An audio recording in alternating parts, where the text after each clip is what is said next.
नित्याय विश्वोत्पत्त्यादि हेतवे तापत्रय विनाशाय श्रीकृष्णाय वयं नुमः। नमो नलिननेत्राय वेणुवाद्य विनोदिने राधाधर सुधापान शालिने वनमालिने राधानाथ समारंभाम् यतिमाधवेन्द्राय मध्यमाम् अस्मद आचार्य पर्यन्तां वन्दे गुरुपरम्पराम्।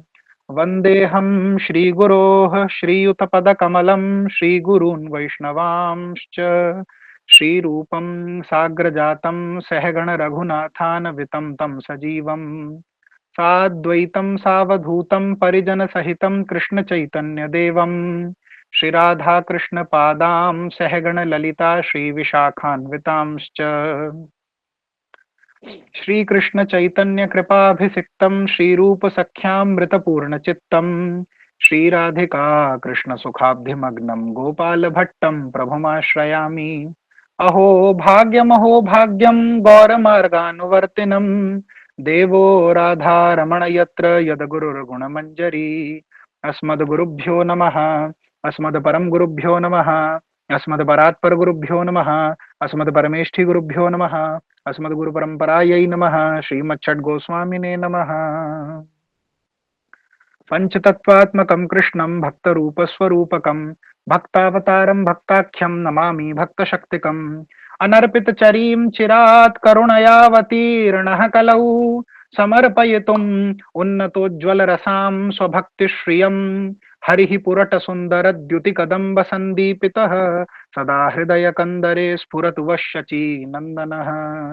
राधा कृष्ण प्रणय विकृतिर्ह्लादिनी शक्तिरस्मात् देकात्मानावपि भुवि पुरा देहभेदं गतौ तौ चैतन्याख्यं प्रकटमधुना तद्वयं चैक्यमाप्तं राधा भावद्युतिसुवलितं नौमि कृष्णस्वरूपं।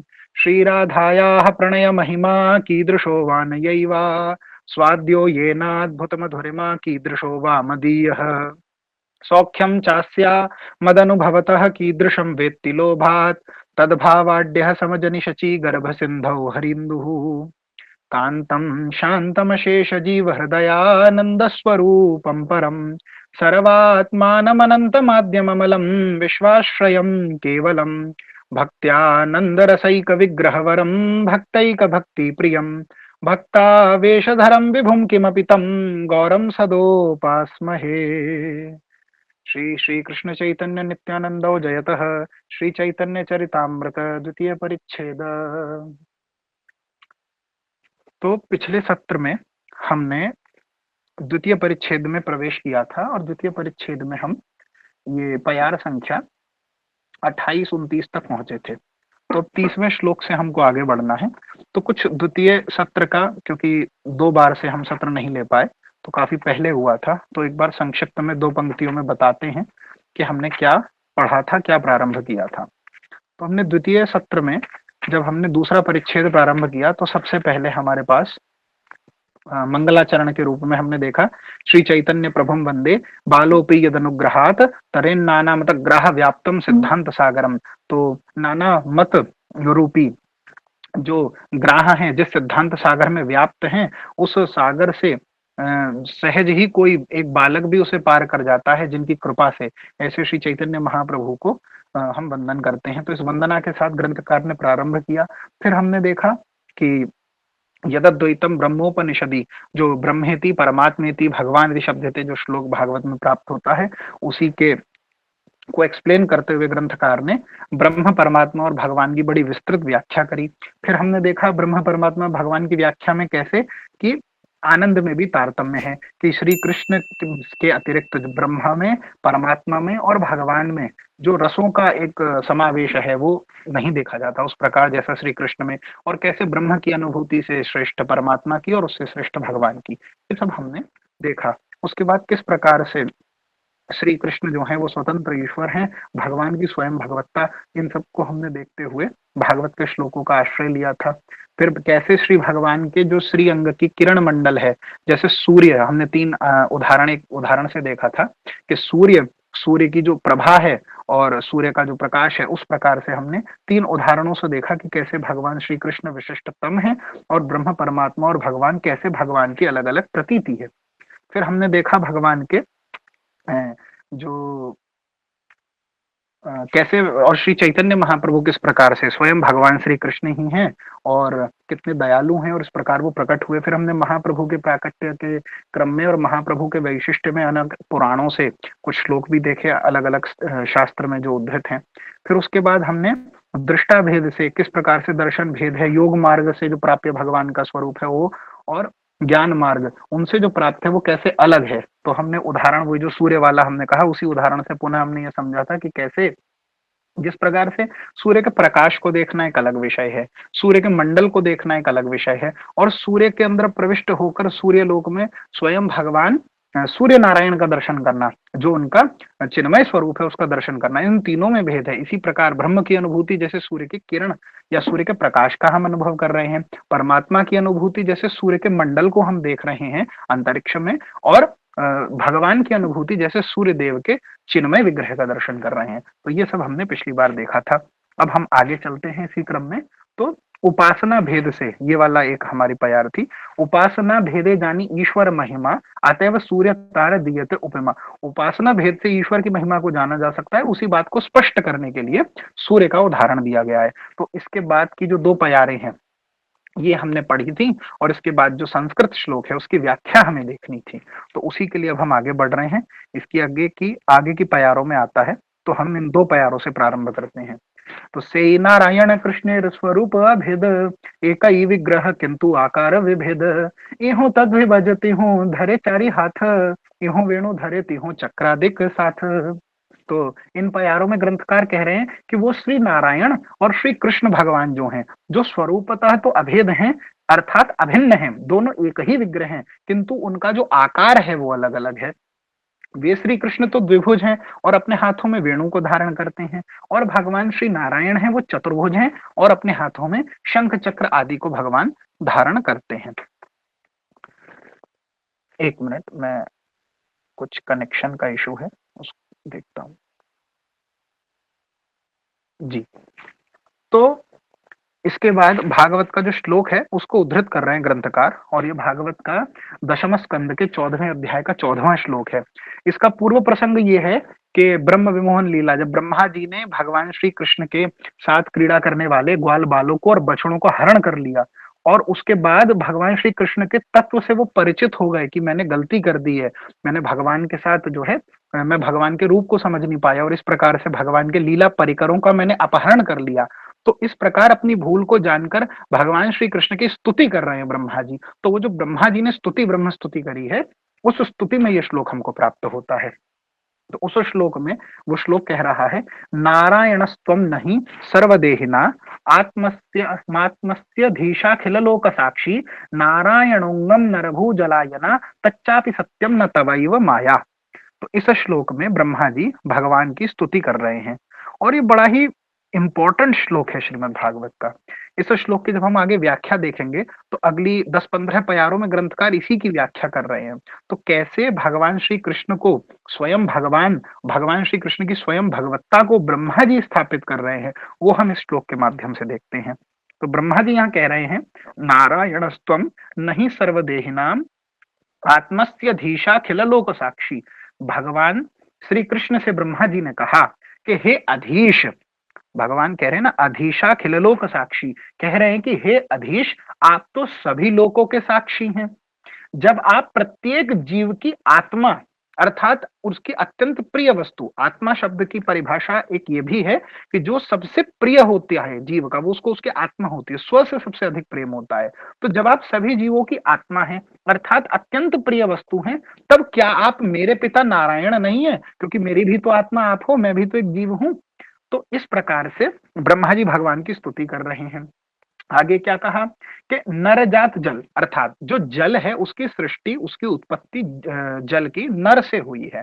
नर अभिप्राय भगवान के पुरुषावतार, तो जल की सृष्टि हुई है, इसीलिए उसको नार कहा जाता है। और उसमें जो अयन अर्थात शयन करने वाले हैं वो नारायण हैं। तो इस प्रकार से नारायणस्त्वम नहीं सर्वदेहिनाम आत्मस्य अधीशा खिल लोक साक्षी, ये कहकर भगवान की स्तुति ब्रह्मा जी कर रहे हैं। फिर ब्रह्मा जी आगे कहते हैं नारायणोंगम, नारायणोंगम का अर्थात कि आपके जो अंग हैं वो नारायण है। नारायणोंगम, नारायण भगवान जो है वो आपके अंग हैं। अंग अर्थात आपके अंश हैं, आपके अंश स्वरूप कर्णाब्धिशायी, क्षीरोदशाई और गर्भोदशाई कोई भी माया के अधीन नहीं है, और वे सब माया के अधीश्वर हैं और माया से अतीत जो है परम सत्य वस्तु हैं। तो इस श्लोक का ये अर्थ है कि नारायणोंगम, नारायण जो है वो आपके अंग हैं, आपके अंश हैं, और तच्चापि सत्यम न तवैव माया, वे यद्यपि माया के साथ लिप्त दिखाई पड़ते हैं क्योंकि माया के साथ सृष्टि को प्रकट करने का कार्य कर रहे हैं, तथापि माया से परे हैं, वो माया से तुरीय हैं, माया के अधीश्वर हैं, माया से अतीत परम सत्य वस्तु हैं। इसके भावानुवाद को भी अगर हम देखें तो बहुत सुंदर एक अनुवाद प्राप्त होता है। क्या कि हे अधीश्वर, ब्रह्मा जी कह रहे हैं हे भगवान श्री कृष्ण, हे अधीश्वर, तीनों पुरुषावतारों से अधिक ऐश्वर्य संपन्न क्या आप पुरुषावतारों के प्रवर्तक नारायण नहीं हो? ब्रह्मा जी भगवान की स्तुति करके कह रहे हैं कि आप ही तो नारायण हो, क्या आप नारायण नहीं हो? आप सभी प्राणियों के आत्मा हो, अर्थात जितने भी जो जीव हैं, अब जीव कौन है? जितने भी जीव स्वरूप हैं, जितने भी जो जीव हैं उन सभी जीव स्वरूपों के आप आश्रय हो।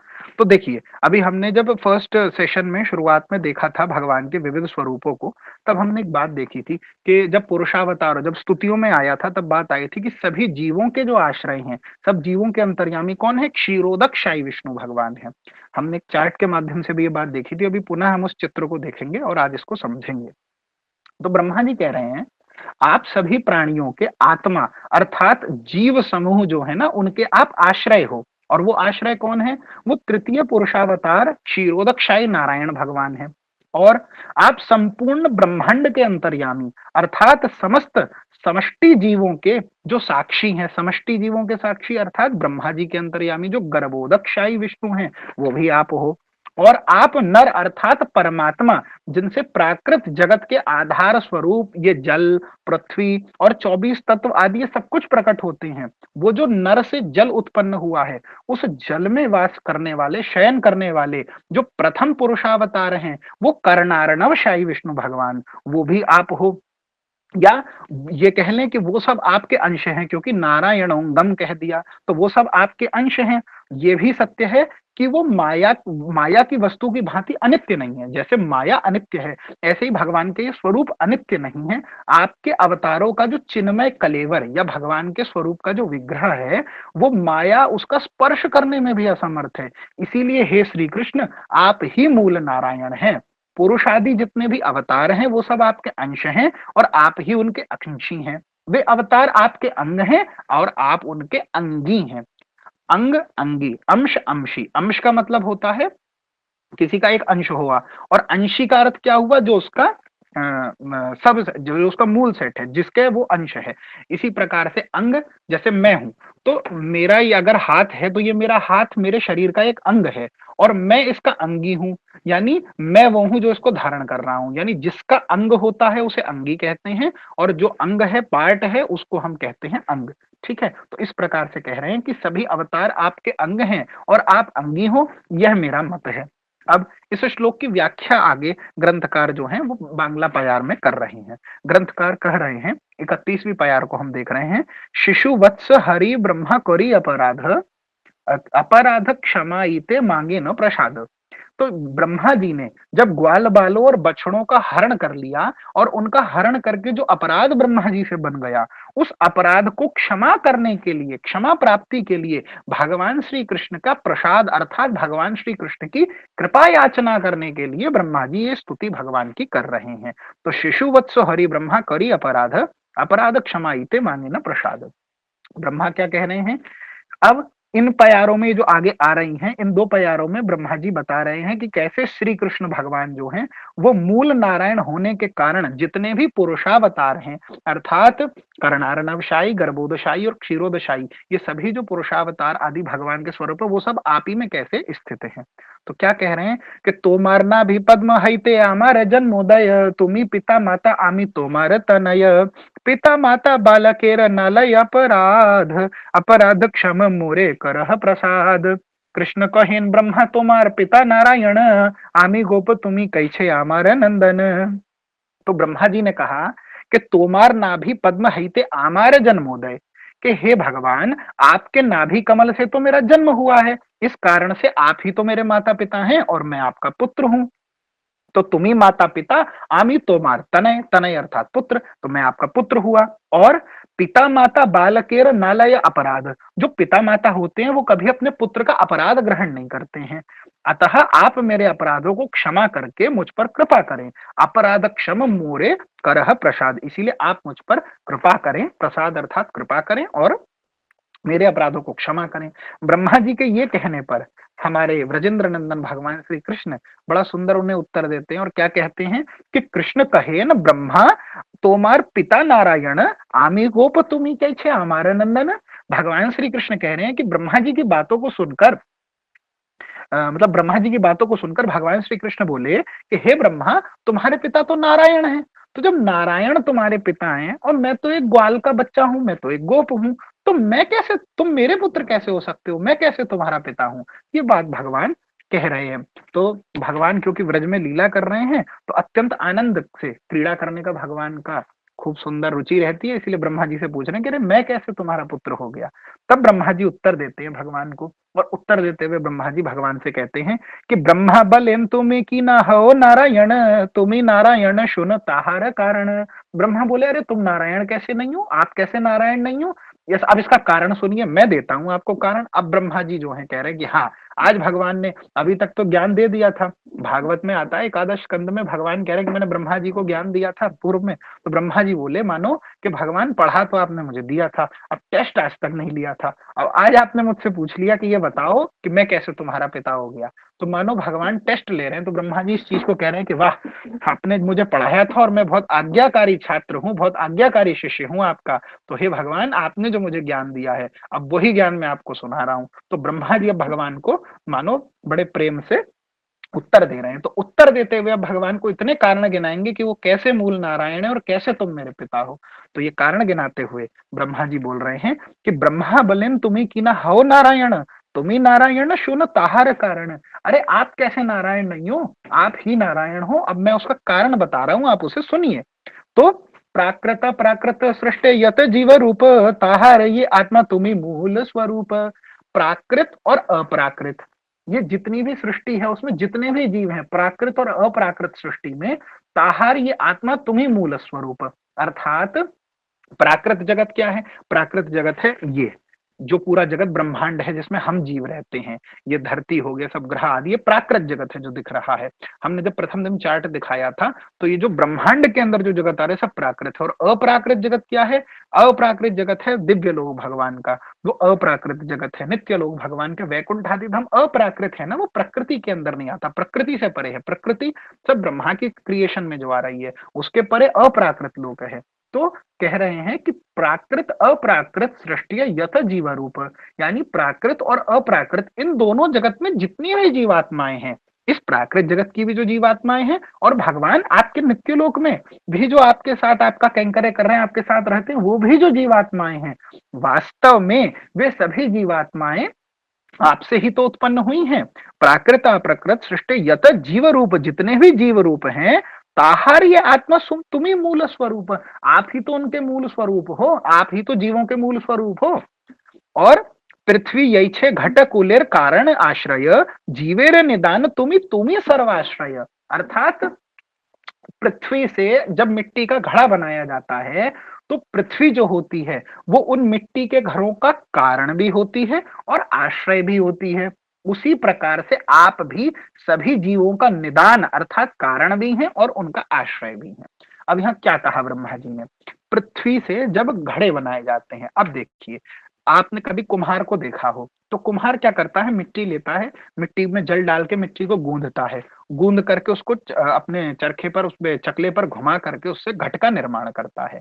अब एक घट आपके सामने उसने बनाकर रख दिया, तो अब वो घट बना किससे है? वो घट पृथ्वी से ही तो बना है, मूल रूप में मिट्टी से बना है। मिट्टी क्या है? पृथ्वी का ही स्वरूप है। यानी वो घट का जो कारण है, उसका जो निदान है घट का, वो कौन है? वो कारण भी पृथ्वी ही है। और वो घट का लोकस, लोकस अर्थात उसका एग्जिस्टेंस, वो रखा कहाँ है? पृथ्वी पे ही रखा है। मतलब ये जो पृथ्वी है वो उस घट का कारण भी है। This is the reason behind that pot. उस घट को बनने के पीछे कारण पृथ्वी तो है, पृथ्वी ही तो है जिसका अंश लगा है तो वो घट बना है। और वो घट एग्जिस्ट कहां कर रहा है? पृथ्वी में ही कर रहा है। तो जिस प्रकार घड़ा पृथ्वी से बनने पर पृथ्वी के भीतर ही एग्जिस्ट कर रहा है, वही उदाहरण दे के ब्रह्मा जी कह रहे हैं कि जिस प्रकार से पृथ्वी मिट्टी के घड़ों का कारण भी है और आश्रय भी है, मिट्टी के घड़े बने भी इस पृथ्वी से ही हैं और इस पृथ्वी में ही आश्रय है, अर्थात वहीं स्थित है। उसी प्रकार आप भगवान जो हैं वो सभी जीवों के कारण हैं और आश्रय दोनों हैं। अब नार शब्द का अर्थ, नार शब्द का एक अर्थ हो गया सभी जीवों का समूह, और अयन शब्द का अर्थ हो गया आश्रय। अयन का एक अर्थ आश्रय भी होता है। इसीलिए आप मूल नार आयन अर्थात आप मूल नारायण हैं। अगली प्यार में ब्रह्मा जी बोले कि नार शब्दे कहे सर्व जीवेर निचय, अयन शब्दे ते कहे ताहार आश्रय। अर्थात नार शब्द से सभी जीवों के समूह को समझा जाएगा और अयन शब्द का अर्थ हुआ सभी का आश्रय।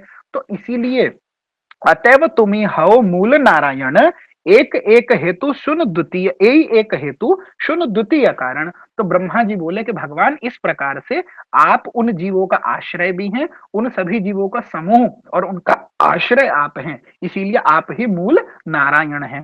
तो ब्रह्मा जी ने यहां तक कहा कि अब ये तो एक हेतु, मतलब ये तो अब मैंने आपको एक रीजन दिया कि आप कैसे मूल नारायण और मेरे पिता हो, आप कैसे केवल गोप बालक नहीं हो, और अब मैं दूसरा कारण दे रहा हूं। तो ये एक कारण दिया भगवान ने कि जीवों के आश्रय और सभी जीव समूहों के आश्रय, तो जीव समूह को नार कहा और आश्रय को अयन कहा।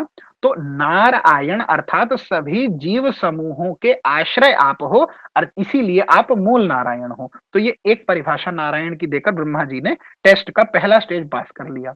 अब ब्रह्मा जी कह रहे हैं भगवान मैं एक और रीजन देता हूं, अब द्वितीय कारण सुनिए मुझसे कि आप कैसे नारायण हैं। ब्रह्मा जी कहते हैं कि जीवेर ईश्वर पुरुषादि अवतार, ताहा सभा हैते तोमार ऐश्वर्य अपार, अतएव अधीश्वर तुम्ही सर्व पिता, तोमार शक्ति ते तारा जगत रक्षिता, नारेर अयन याते करह पालन, अतएव हओ तुम्ही मूल नारायण। तो ये जो अब तीन प्यारे हैं, इन तीन प्यारों में ब्रह्मा जी क्या कह रहे हैं कि जीवेर ईश्वर पुरुषादि अवतार, पुरुषादि अवतार जो हैं, जितने भी आपके पुरुषादि अवतार हैं वो कौन है? वो सभी जीवों के ईश्वर हैं। किंतु आपका जो ऐश्वर्य है वो उन सबसे अधिक है। ताहा सबा हाइते तोमार ऐश्वर्य अपार, ताहा किंतु आपका जो ऐश्वर्य है वो उन सबसे अधिक है, अपार है, उसकी कोई गणना नहीं है। तो समस्त जीवों के ईश्वर पुरुषादि अवतार हैं और उनसे भी अधिक आपका ऐश्वर्य है।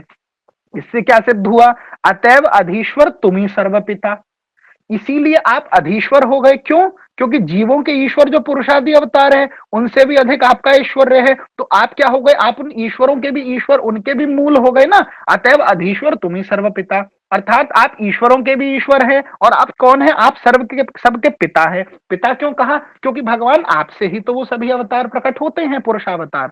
तो जब पुरुषावतार आपसे प्रकट होते हैं और पुरुषावतार से जीव प्रकट होते हैं, तो सब जीवों के पिता पुरुषावतार और पिता के पिता तो आप तो मूल नारायण हुए ना हुए। तोमार शक्ति ते तारा जगत रक्षिता, तारा जगत रक्षिता। और भगवान एक और बात, आपकी शक्ति ही से ही तो वो जितने भी पुरुषावतार हैं वो इस जगत की रक्षा करते हैं। तो नारेर अयन याते करह पालन, अतएव हौ तुम्ही मूल नारायण, अर्थात कि आप पुरुषावतारों और समस्त भगवतावतारों को शक्ति आप ही तो प्रदान करते हैं। तो जब आप ही सबको शक्ति प्रदान करते हैं, जिस शक्ति के द्वारा वो इस जगत का पालन करते हैं, इसीलिए आप मूल नारायण हैं। अरे सारे जीवों के पालन करने वाले और सारे जीवों के ईश्वर पुरुषादि अवतार हैं, वो ही पालन कर रहे हैं इस जगत का। जब उनके भी पालन करने के लिए उनको पालन करने की शक्ति देने वाले क्योंकि आप हैं, तो आप तो मूल नारायण हो गए ना हो गए। इस प्रकार से एक दूसरा भी अर्थ ब्रह्मा जी ने दिया और कहा इस दूसरे कारण से भी आप कौन हुए, मूल नारायण हुए। तो पुरुषादि अवतार अर्थात, अब हम पुनः एक बार रिवाइज करते हैं, पुरुषादि अवतार हमने कौन पढ़े थे, फिर मैं बताऊं, कर्णार्णवशाई विष्णु, गर्भोदक्षाई विष्णु और क्षीरोदक्षाई विष्णु। ये सब, ये तीन कौन है, पुरुषावतार हैं, क्योंकि ये मूल पुरुष भौमा पुरुष के अवतार हैं। जो वेद में पुरुष सूक्त प्राप्त होता है, सहस्र शीर्षा पुरुष सहस्राक्ष सहस्रपात, ये जो पुरुष सूक्त प्राप्त होता है, इस पुरुष सूक्त के जो प्रतिपाद्य विषय हैं उनको कहते हैं भौमा पुरुष। वो है महाकाल, काल के नियंता, जो महाकाल भौमा पुरुष भगवान हैं, जो वैकुंठ में, परम वैकुंठ में वैकुंठनाथ भगवान के चतुर्व्यूह में श्री परम वासुदेव भगवान जो हैं, महावासुदेव सॉरी, जो महावासुदेव भगवान हैं, उन महावासुदेव भगवान के जो प्रकाश स्वरूप होते हैं, वही पुरुष सूक्त के प्रतिपाद्य जो भौमा पुरुष कहे जाते हैं, वो भौमा पुरुष ही पुरुष कहलाते हैं। और उनसे सृष्टि के क्रम में अवतार, अर्थात उनसे भौमा पुरुष से कौन कौन प्रकट होते हैं, भौमा पुरुष से कर्णार्णवशाई विष्णु प्रकट होते हैं, कर्णार्णवशाई से गर्भोदक्षाई विष्णु और गर्भोदक्षाई विष्णु से क्षीरोदशाई विष्णु। तो इस प्रकार से ये चार उस क्रम से उनसे ये तीन प्रकट होते हैं, तो उनको पुरुष कहा जाता है और आगे के इन तीनों को पुरुषावतार कहा जाता है। तो इस प्रकार से ये कह रहे हैं कि वो तीनों जो सब पुरुषावतार हैं वो जीवों के ईश्वर हैं और उनके भी ईश्वर आप हैं, इसीलिए आप मूल नारायण हुए। तो एक दूसरा कारण दिया। ठीक, अब तीसरे कारण पर चलते हैं।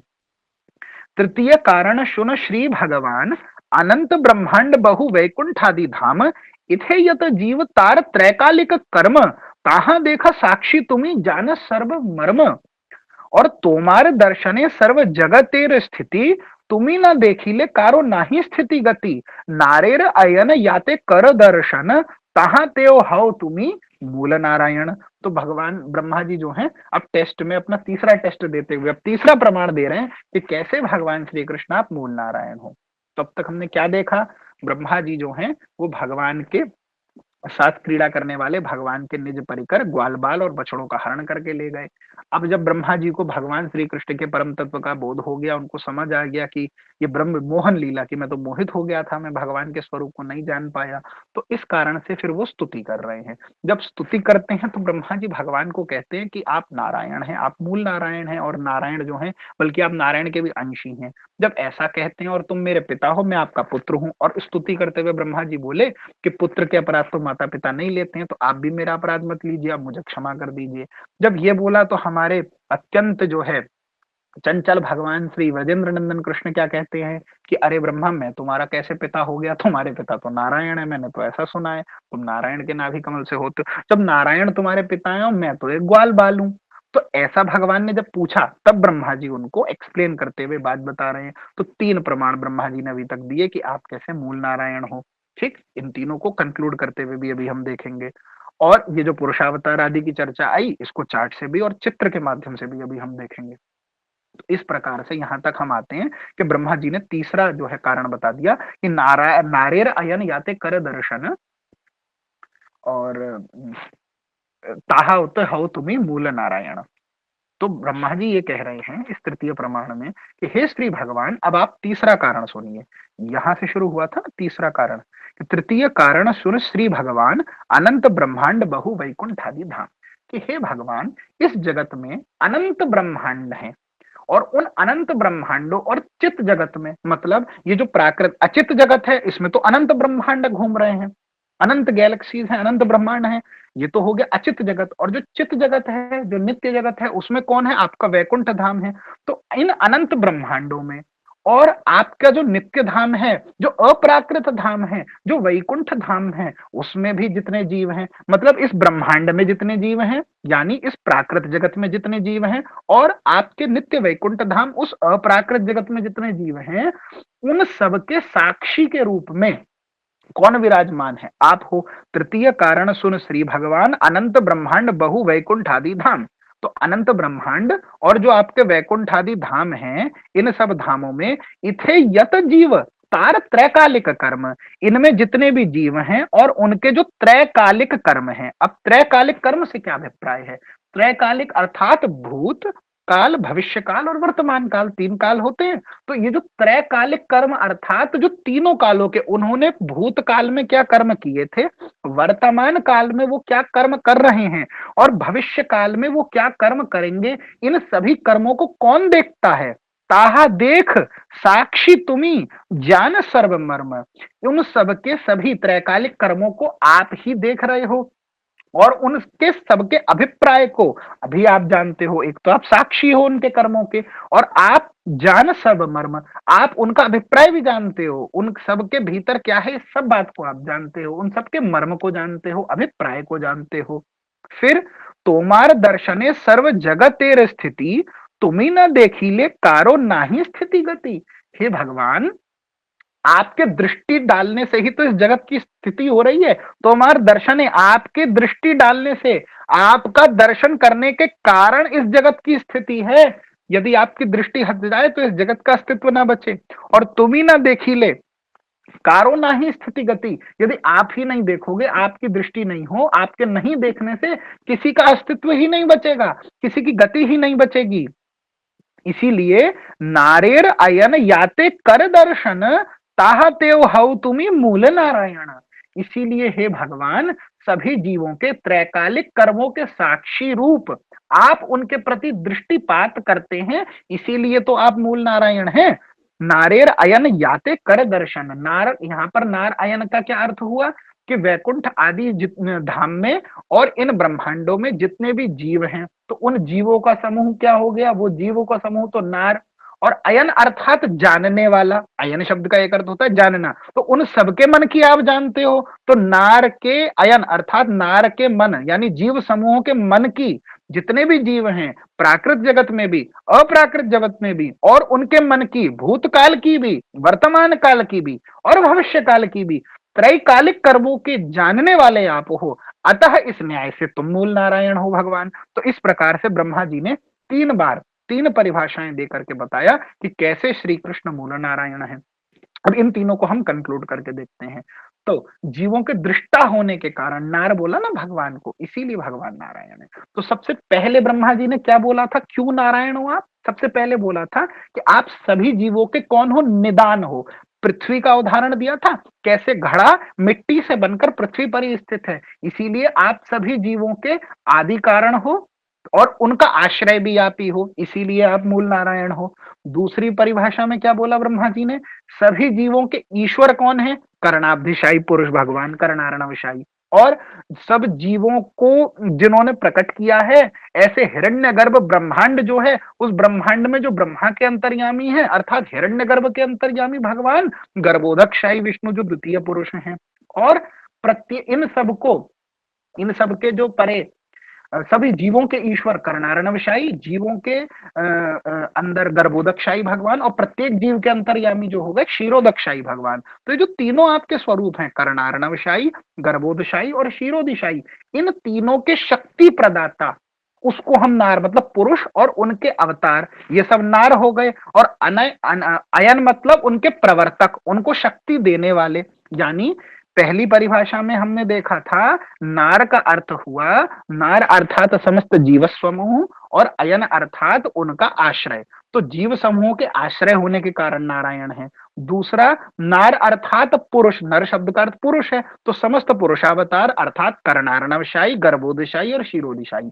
इन तीन नार का अयन अर्थात उनके प्रवर्तक, उनके शक्ति प्रदाता, उन ईश्वरों के भी ईश्वर होने के कारण आप नारायण हो। और तीसरी परिभाषा क्या दी कि अनंत ब्रह्मांड में वैकुंठ आदि धाम भगवान का नित्य धाम और प्राकृत जगत के अनंत ब्रह्मांड, इन सभी ब्रह्मांडों के जितने भी जीव हैं, उनके त्रैकालिक जितने भी कर्म हैं, उन सर्व कर्मों के ज्ञाता आप हो। तो अयन अर्थात जानने वाले ज्ञाता, और समस्त जीव हो गए नार, तो उन नार के अयन आप हो, अर्थात आप फिर से नारायण हो गए। तो इस प्रकार से तीन परिभाषाएं देकर ब्रह्मा जी ने इस बात को स्थापित किया कि कैसे आप मूल नारायण हो। ये कह करके अब ब्रह्मा जी आगे कहते हैं कि इस प्रकार से आप मूल नारायण हो। तो जब ये बात ब्रह्मा जी ने कह दी, अब फिर से भगवान श्री कृष्ण आए। अब देखिए भगवान कितनी अच्छी बात कह रहे हैं। श्री कृष्ण बोले, कृष्ण कहेन ब्रह्मा तोमार ना बूझी वचन, जीव हृदय जले वैसे से ही नारायण। अब भगवान बोले, ब्रह्मा जी ये इतनी तुमने मुझको पता नहीं क्या सुना दिया, किसका आयन उसका पुरुष, भैया मैं इतना कुछ नहीं जानता। भगवान बोले कि हे ब्रह्मा, मैं तो तुम्हारी बातों को समझ ही नहीं पा रहा हूँ। भगवान कैसे खेल रहे हैं ब्रह्मा जी के साथ। अरे मुझे तो तुम्हारी कोई बात पल्ले ही नहीं पड़ी, क्या बोला तुमने। बस मुझे तो इतना पता है, जो जीवों के हृदय में रहते हैं, मेरे बाबा ने तो मुझे इतना ही पढ़ाया था, जो जीवों के हृदय में रहते हैं और जो जल में वास कहते हैं, क्योंकि नर शब्द का अर्थ जल होता है, नार शब्द का, नार में जो अयन करे वो नारायण। तो जल में, और नर अयन नारायण, नर अर्थात जीव, और तो जीवों के अंदर जो रहता है तो वो नारायण होता है, जीवों के हृदय में रहने वाला, और जो जल में रहता है वो नारायण होता है। मुझे इतना पता है। अब ये तुमने तीन कारणों में कौन पुरुष, कौन किसका अंतर्यामी, कौन चित जगत, अचित जगत, प्राकृत अप्राकृत, इतनी सारी जो तुमने मुझको ये थ्योरी पढ़ा दी ब्रह्मा जी, मैं कुछ नहीं जानता, मुझे नहीं कुछ समझ में आई। तो भगवान ये लीला वैचित्री करके ब्रह्मा जी से ऐसा पूछ रहे हैं। तो जब भगवान ने ये बोला कि ब्रह्मा तोमार ना बूझी वचन, अरे मुझे कुछ नहीं समझ में आया ब्रह्मा जी, मैं तो इतना जानता हूं कि जीव के हृदय में जो स्थित है और जो जल में स्थित है उसे नारायण कहते हैं। अब आगे बताओ, अब समझाओ। तब ब्रह्मा जी क्या बोले, ब्रह्मा कहे ब्रह्मा कहे जले जीव जीवे यही नारायण, से सब तोमार अंश ए सत्य वचन, और करणाब्धि गर्भोदक क्षीरोदक शाही, माया द्वारा सृष्टि करे ताते सब माई, से तीन जलशाही सर्व अंतर्यामी, ब्रह्मांड वृंदेर आत्मा ये पुरुष नामी, हिरण्य गर्भेर आत्मा गर्भोदक शाही, व्यष्टि जीवांतरयामी क्षीरोदक शाही, ऐसा बार दर्शनेते आछे माया गंध, तुरीय कृष्णेर नाही मायार संबंध। अब इन जो पांच प्यारों में क्या बोल रहे हैं ब्रह्मा जी भगवान से, भगवान के पूछने पर अब ब्रह्मा जी पहले पुरुषावतारों के लक्षण बता रहे हैं। जब भगवान ने कह दिया मुझे समझ ही नहीं आया तुमने क्या बोला, तो अब भगवान पुरुष अवतारों के लक्षण, ब्रह्मा जी जो हैं वो पुरुष अवतारों के लक्षण बता रहे हैं भगवान को। तो क्या कह रहे हैं, ब्रह्मा कहे जले जीवे ये ही नारायण, से सब तोमार अंश ए सत्य वचन। ब्रह्मा जी बोले जल में और जीवों के हृदय में जो नारायण वास करते हैं, अभी भगवान आपने मुझसे बोला ना कि मैं तो बस एक ही बात जानता हूं, जो जीव के हृदय में रहे वो नारायण और जो जल में रहे वो नारायण। तो ब्रह्मा जी भगवान को रिप्लाई करते हुए, भगवान की बात का उत्तर देते हुए कह रहे हैं कि आपने ठीक बोला, जल में और जीवों के हृदय में जो नारायण वास करते हैं वो सब कौन है, वो आपके अंश हैं, ये तो सत्य वचन है, वो आपके ही अंश हैं। और फिर आगे ब्रह्मा जी कह रहे हैं, कर्णाब्धि गर्भोदक क्षीरोदक शाही, माया द्वारे सृष्टि करे ताते सब माई, अर्थात कर्णार्णवशाही, कर्णाब्धिशाही विष्णु भगवान, गर्भोदकशाही विष्णु भगवान और क्षीरोदकशाही विष्णु भगवान, ये जो हैं ये तीनों स्वरूप माया के द्वारा सृष्टि करते हैं। इसीलिए ये माया के कौन है, अधीश्वरताते सब माई। यहाँ माई शब्द का अर्थ यह नहीं है कि माया के अधीन है, ये माया के कौन है, अधीश्वर हैं, क्योंकि ये माया के द्वारा सृष्टि करते हैं। सेई तीन जलशाही सर्वांतरयामी, ब्रह्मांड वृंदेर आत्मा ये पुरुष नामी, अर्थात ये तीनों जो जलशाही हैं, क्योंकि ये तीनों जल में रहते हैं और सबके अंतर्यामी भी हैं, ये तीनों जलशाही अर्थात पुरुषावतार हैं और सभी जीवों के अंतर्यामी हैं पृथक पृथक रूप से।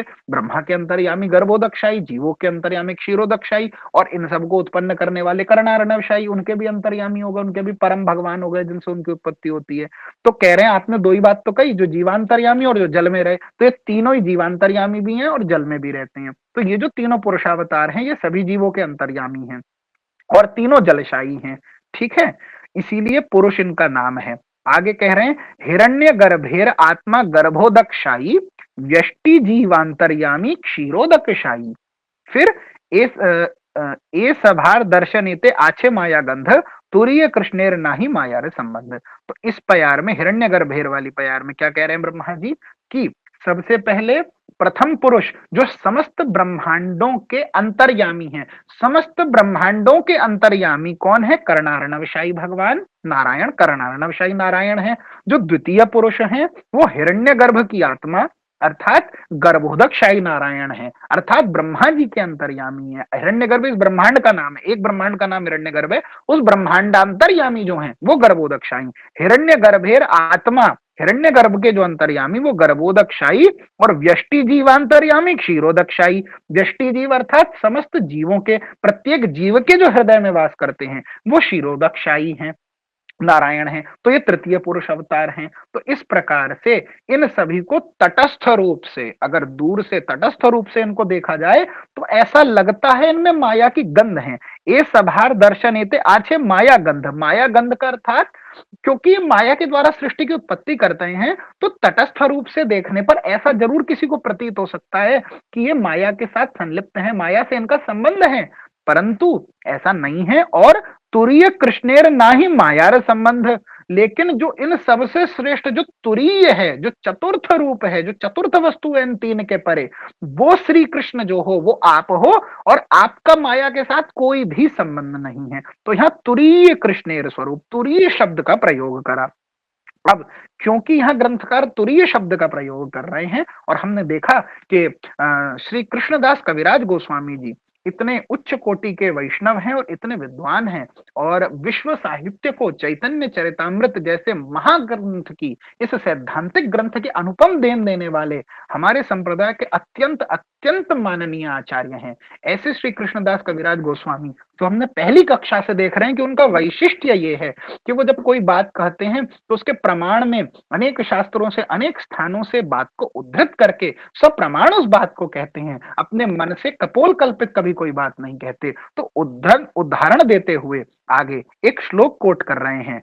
ये श्लोक जो है वो परम वैष्णव, परम वरिष्ठ वैष्णव, जिनका समस्त वैष्णव और श्रीमद् भागवत की टीकाओं की परंपरा में, भागवताचार्यों की परंपरा में जो अत्यंत समादर से अलंकृत हैं, ऐसे श्री श्रीधर स्वामी पाद, श्रीपाद, श्री श्रीधर स्वामी पाद के द्वारा रचित श्रीमद् भागवत की भावार्थ दीपिका नाम की टीका के अंदर जो है एक श्लोक, इस तुरीय शब्द को समझाने के लिए श्रीधर स्वामी जी ने एक श्लोक खुद लिखा है। तो वो जो श्रीधर स्वामी का श्लोक है उस श्लोक को कोट कर रहे हैं। क्या कहता है वो श्लोक? वो श्लोक कह रहा है कि वीरान हिरण्यमय गर्भश्च कारणम चेत्युपाधयः ईशस्य यत्र भिर्हीनम तुरीयम तत्प्रचक्षते। अर्थात विराट, हिरण्यगर्भ और कारण, विराट, हिरण्यगर्भ और कारण, विराट हिरण्यगर्भश्च कारणम चेत्युपाधयः। इस प्रकार से ये जो तीन माया संबंधी उपाधियां हैं, यानी विराट, हिरण्यगर्भ और कारण, ये जो तीन उपाधियां हैं जो माया से संबंधित हैं, और ईशस्य यत्र भिर्हीनम तुरीयम तत्प्रचक्षते, और इन तीनों उपाधियों से परे, इन तीनों उपाधियों से जो शून्य तत्व है, जो माया की गंध से भी रहित है, वो जो तुरीय तत्व है, वो तुरीय तत्व को हम ईश्वर कहते हैं, वो चतुर्थ तत्व है, वो भगवान है। तो इस श्लोक से यहाँ जो तुरीय कृष्णेर नाही मायार संबंध, इसका उदाहरण देते हुए श्रीमद् भागवत जी की श्रीधरी टीका से, भावार्थ दीपिका नाम की टीका से श्री श्रीधर स्वामी पाद द्वारा कृत वचन को उद्धृत ग्रंथकार कर रहे हैं, और तुरीय शब्द की यह बात करी है। श्रीधर स्वामी पाद ने इस श्लोक को कहकर कहा है कि स्थूल, सूक्ष्म, अविद्या और प्रकृति, इन महत तत्व की सृष्टि करने वाले जो पुरुषावतार की उपाधियां, ये क्या हैं? ये जो महत तत्व की सृष्टि करते हैं ना, यानी जगत की जो सृष्टि करते हैं, वो जो पुरुषावतार हैं, ये उनकी उपाधियां हैं। इन उपाधियों से संबंधहीन को तुरीय कहते हैं। जो इन उपाधियों के परे है, जो इन सबके अतीत है, इनसे तुरीय है, उसे तुरीय कहते हैं। तो वो चतुर्थ पुरुष कहलाता है। ठीक, अब आगे देखते हैं पयार में क्या कह रहे हैं। यद्यपि तिनेर माया लय्य व्यवहार तथापि तत्स्पर्शनाई सबे माया पार।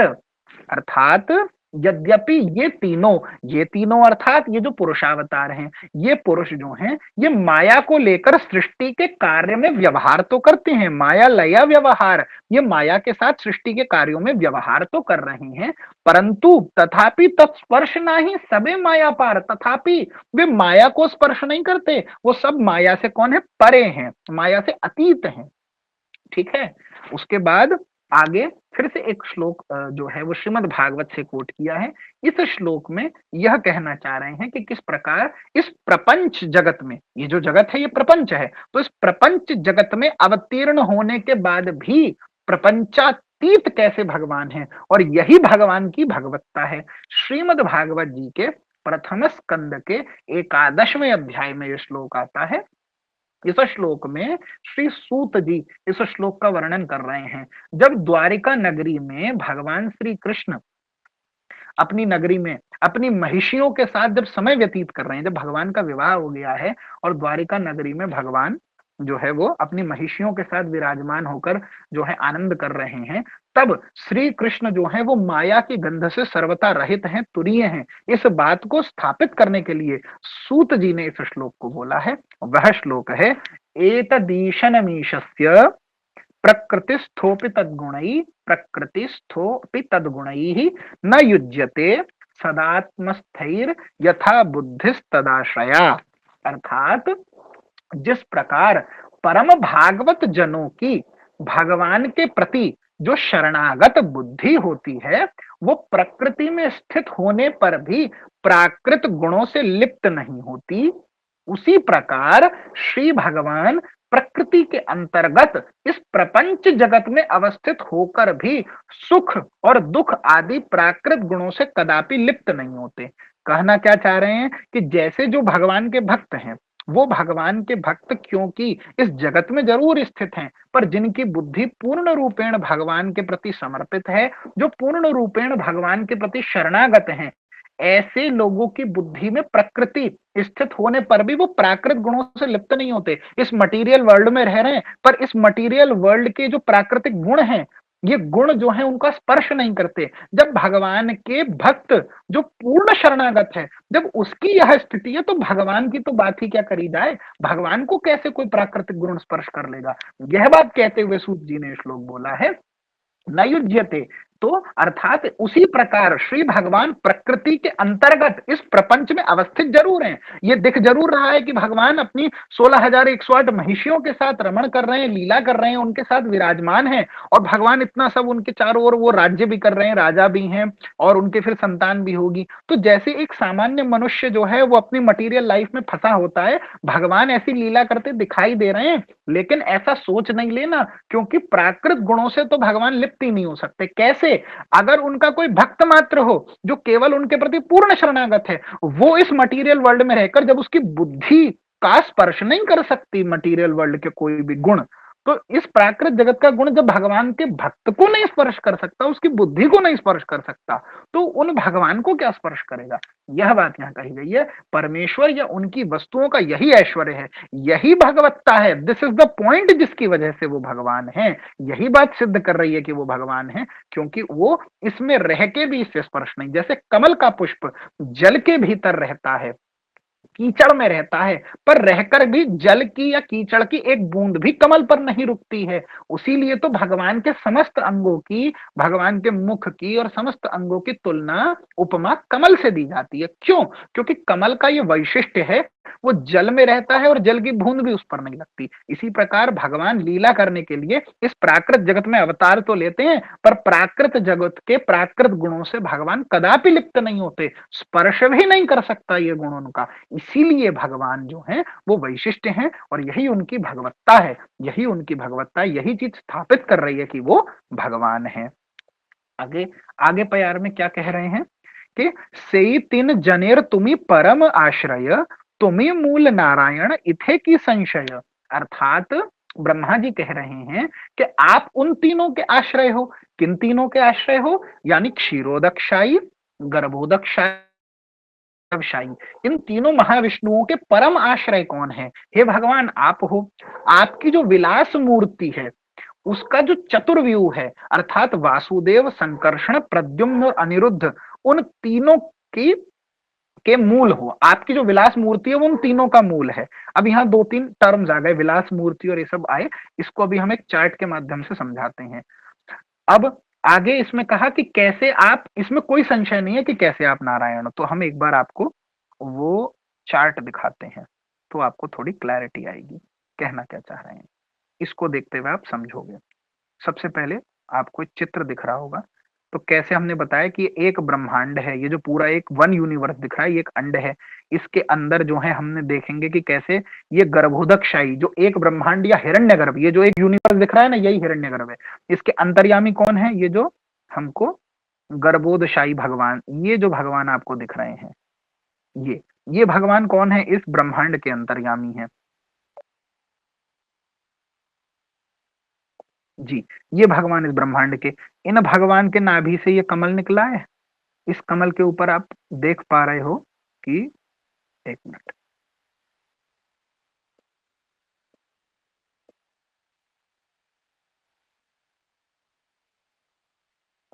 जी, तो ये भगवान विराजमान है। इन भगवान की नाभि से ये कमल निकला और इस कमल पर ब्रह्मा जी विराजमान है। ठीक है, तो ये हो गए गर्भोदकशाही जो एक ब्रह्मांड के अंतर्यामी है। और इसमें आप देखिए इस नाभि कमल की ये जो नाल है भगवान की, इसी के अंदर विविध लोक विराजमान है, ये हमने आपको बताया था। ऊपर के लोग जो हैं वो कौन से हैं? भू भुव स्वः मह जनः तप सत्यलोक आदि। और नीचे तल वितल सुतल तलातल महातल रसातल और पाताल, ये सब नीचे के लोक हैं। और ये बीच में भूर लोक के रूप में जो है, ये जो है हमारा ये पृथ्वी विराजमान है जिसपे हम रहते हैं। और इसमें जितने जीव रहते हैं उन जीवों के अंतर्यामी कौन होगा? ये क्षीरोदकशाही भगवान। तो क्षीरोदकशाही भगवान जीवांतर्यामी, इस जगत में ब्रह्मा जी जो इसका उत्पत्ति करते हैं, उन ब्रह्मा जी के अंतर्यामी गर्भोदकशाही भगवान। और ऐसे अनंत कोटि ब्रह्मांड जिनकी प्रत्येक श्वास के साथ जिनके एक एक रोम से प्रकट होते हैं प्रतिक्षण और उनमें विलय हो जाते हैं, वो कर्णार्णवशाही विष्णु प्रथम पुरुषावतार ये हैं। इसके परे भगवान का नित्य धाम जिसमें वैकुंठनाथ भगवान विराजमान है। इन भगवान का एक चतुर्व्यूह होता है। चतुर्व्यूह मतलब स्वाभाविक रूप से इनके चारों ओर व्यूह रूप में चार स्वरूप विराजमान रहते हैं भगवान के, जिनके नाम है वासुदेव, संकर्षण, प्रद्युम्न और अनिरुद्ध। तो ये व्यूह भगवान के चारों ओर रहता है। तो उससे इनका कैसे रिलेशन है, ये कैसे आए हैं, यही बात आपको इस चार्ट में समझ में आएगी जो आपको अब दिख रहा होगा। यहाँ क्या कहा जा रहा है? विला वैकुंठनाथ भगवान, वैकुंठनाथ मतलब जो परम वैकुंठ में निवास करते हैं। हमने वैकुंठनाथ का चित्र भी पूर्व कक्षा में आपको दिखाया था। तो वो श्रीमन नारायण वैकुंठनाथ भगवान जो हैं वो कौन है? वो श्री कृष्ण की क्या है? विलास मूर्ति है। श्री कृष्ण से प्रकट हुए ऐसा नहीं कहा, ये गलत सिद्धांत है। कई लोग ऐसी बात करते हैं, प्रकट नहीं हुए। क्या कह रहे हैं? स्वयं भगवान, ऊपर पढ़िए क्या लिखा है, स्वयं भगवान अखिल रसामृत सिंधु विलासी मूर्ति जो है वो है श्री कृष्ण। और उन श्री कृष्ण की ही विलास मूर्ति, विलास शब्द का हमने अर्थ पूर्व में देखा था कि आकार का केवल भेद है। यहीं से तो आज का सत्र प्रारंभ करा है, आकार का भेद है। इनकी दो भुजाएं हैं, इनकी चार भुजाएं हैं। यानी श्री कृष्ण की जो विलास मूर्ति है वो कौन है? श्री वैकुंठनाथ भगवान। अब ये जो वैकुंठनाथ भगवान है, हाँ, इन वैकुंठनाथ भगवान के चारों ओर एक व्यूह विराजमान है। तो मानिए बीच में वैकुंठनाथ भगवान विराजमान है, श्रीमन नारायण। इन नारायण भगवान के चारों ओर एक व्यूह विराजमान है जिसमें वासुदेव, संकर्षण, प्रद्युम्न और अनिरुद्ध, इन्हीं को इनका व्यूह कहते हैं, जो आपको ये डॉटेड लाइन से दिख रहा है।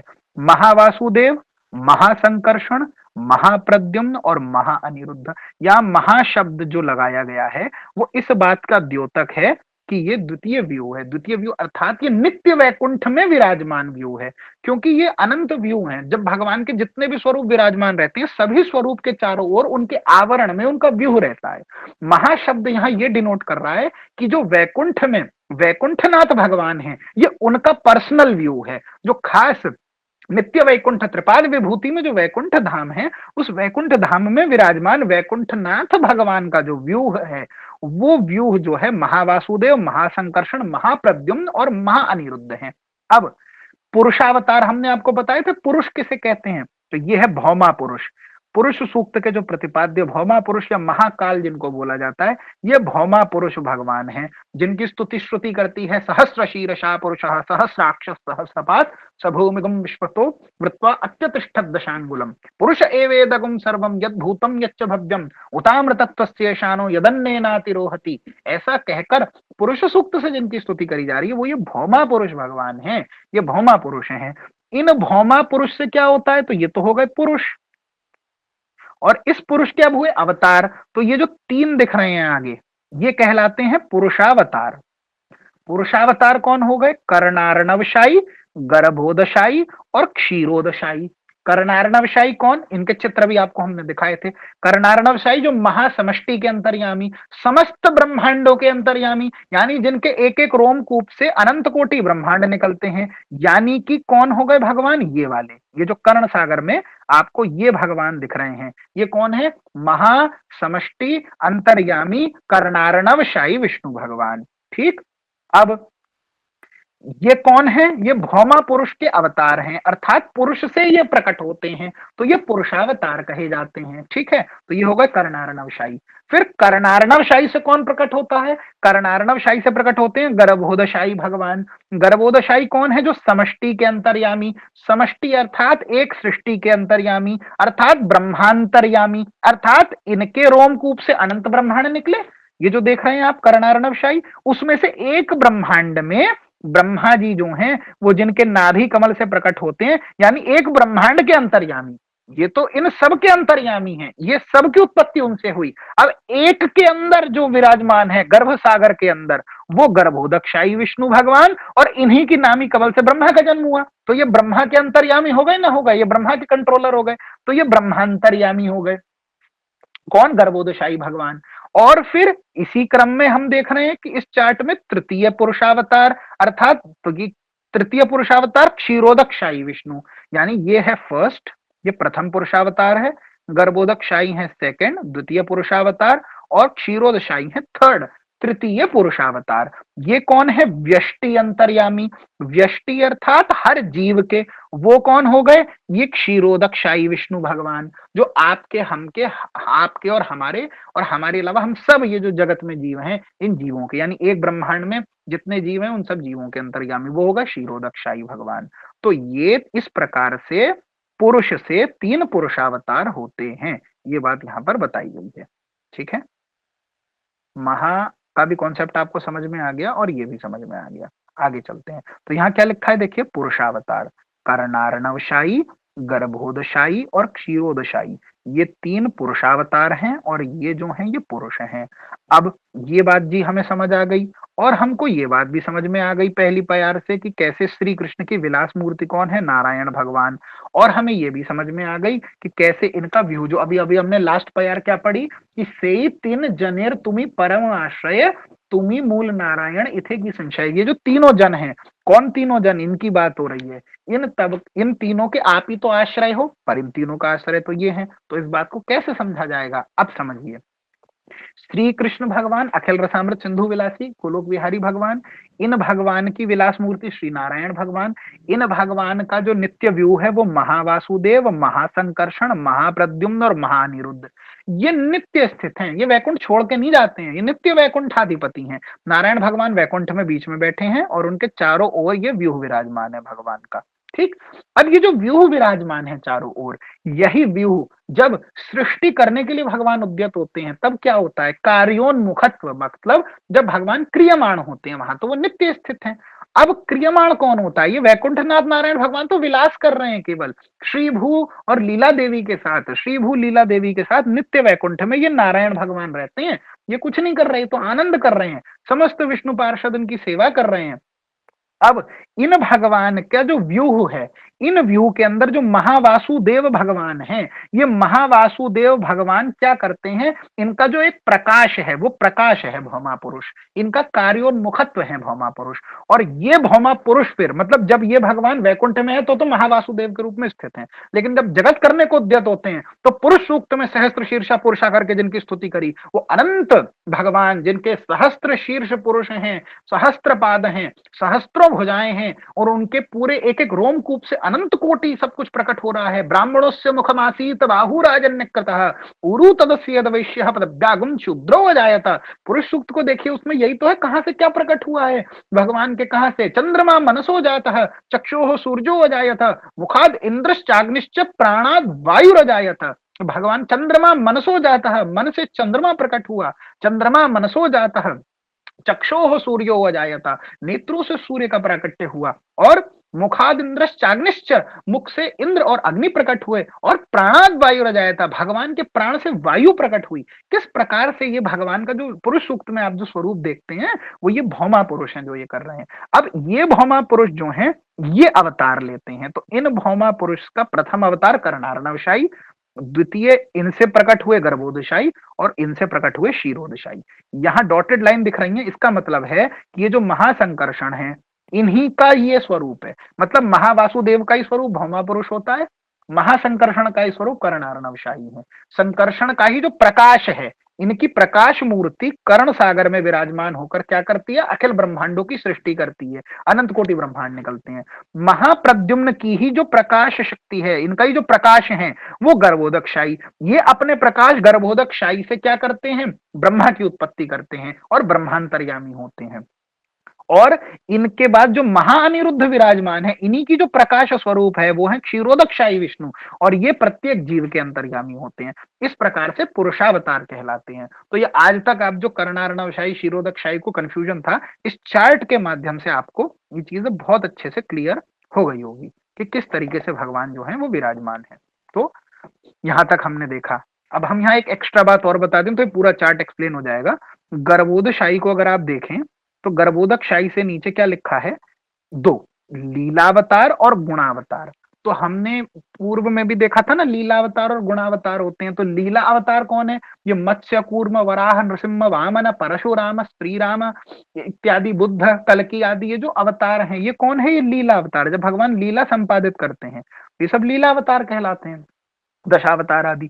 और गुणावतार कौन होते हैं, जब प्रकृति के तीन गुणों को भगवान आरोपित करके प्रकृति के तीन गुणों के रूप में भगवान जब प्रकट होते हैं, तो ब्रह्मा जी जो रजोगुण के अधिष्ठाता हैं, तीनों गुणों के अधिष्ठाता बन के जब भगवान प्रकट होते हैं, शिव जी जो तमोगुण के अधिष्ठाता हैं, और विष्णु जी जो सत्व गुण के अधिष्ठाता हैं। तो इन अवतारों को लेकर गुणावतारों को भी कौन धारण करता है, भगवान धारण करते हैं। तो ये सब गर्भोदकशाही से ही निकलता है।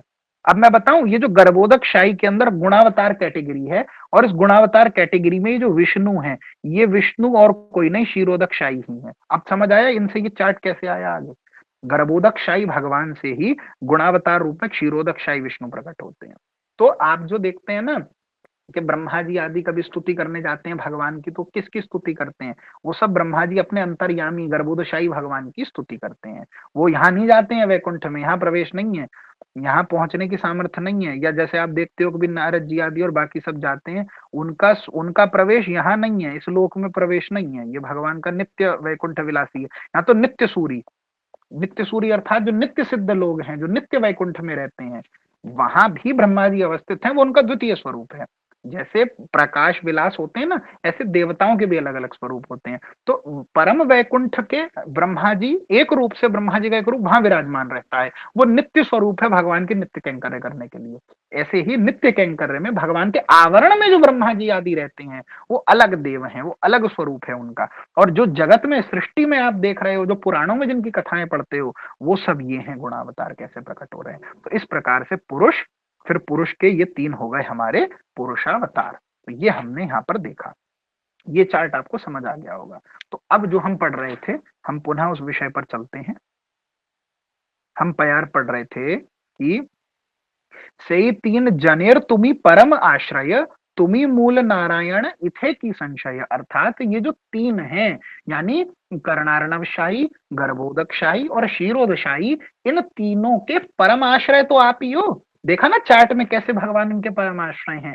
आपकी विलास मूर्ति कौन, चतुर्व्यूह, आपकी जो विलास मूर्ति है मतलब वैकुंठनाथ नारायण, वो चतुर्व्यूह का मूल है। मूल मतलब बीच में ही तो बैठे थे ना, हमने देखा था। ये हो गए अखिल रसामृत सिंधु विलासवी कृष्ण, के से मैं कृष्ण को डिनोट कर रहा हूं। इनकी विलास मूर्ति हो गए वैकुंठनाथ नारायण।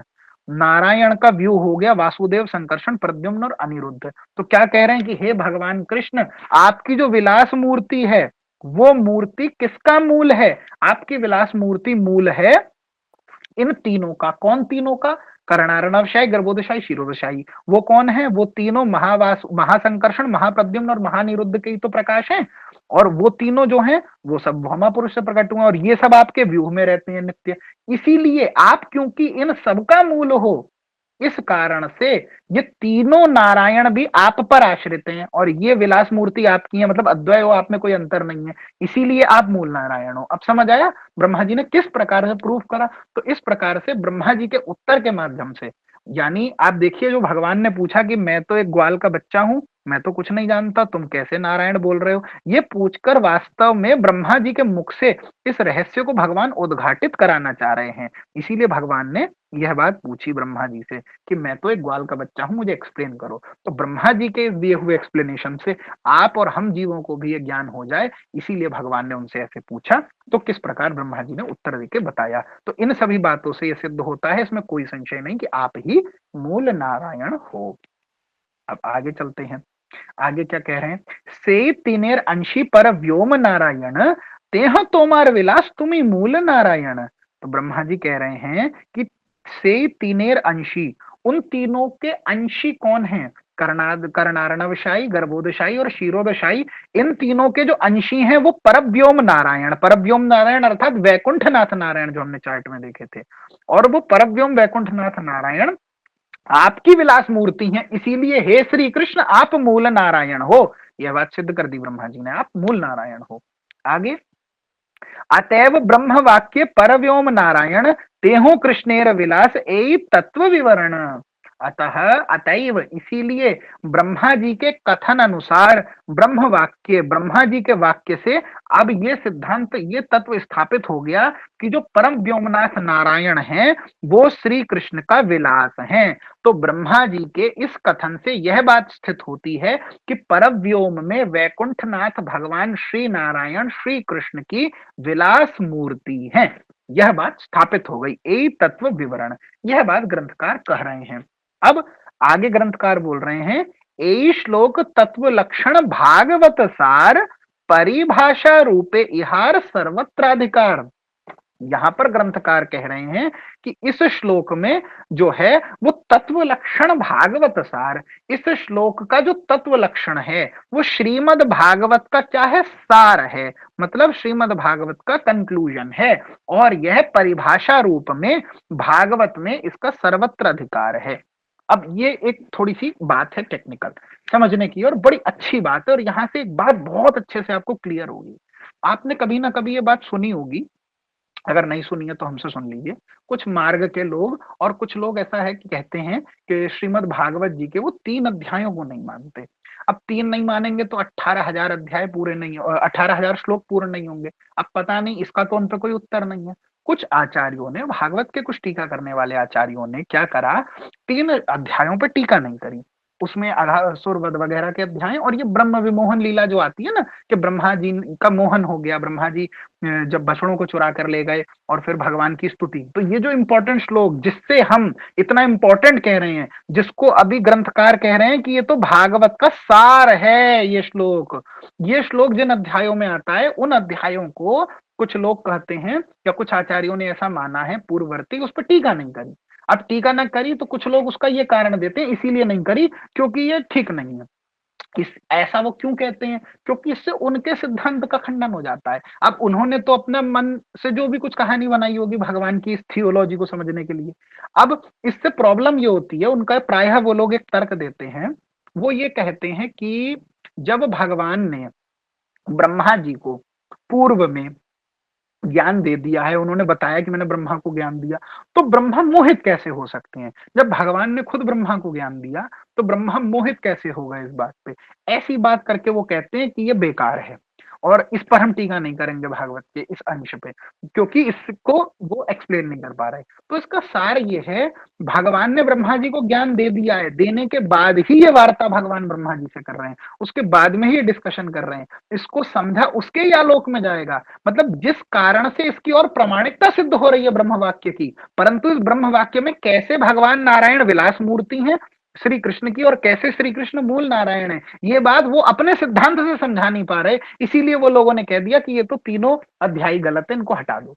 तो भी उनकी समस्या है। अब हमारे आचार्यों का सौंदर्य देखिए कि किस प्रकार से निरूपण, प्रॉब्लम यही होती है शास्त्र में जब कोई कहता है कि प्रक्षिप्त है, चीज ठीक नहीं है, शास्त्र के किसी सीधे सीधे विषय को प्रायः ऐसा देखा जाता है व्यवहार में, जब शास्त्र के किसी विषय को जहां कुछ विरोधाभास प्रतीत हो रहा है या किसी विषय में अगर कुछ अंतर दिखाई दे रहा है, उसको अगर रिकंसाइल कोई कर नहीं पाता, अगर आप उसका कोई कंक्लूजन नहीं दे पा रहे, आप दो विरोधाभासी बातों में सामंजस्य नहीं बैठा पा रहे, तो बड़ा आसान होता है कहना अरे ये तो फिर ठीक है, ये नहीं है, ये इसमें गलत है।